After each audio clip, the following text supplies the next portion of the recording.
จ้าให้สัมภาษณ์ความเห็นของนั่นนี่แล้วสุดท้ายเราก็ได้เห็นว่าค่าส่วนเกินของคนเขามีการเปลี่ยนแปลงหลายด้าน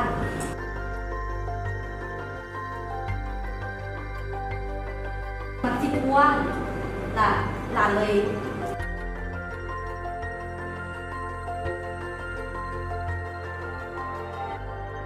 เป็นท่านฝ่าย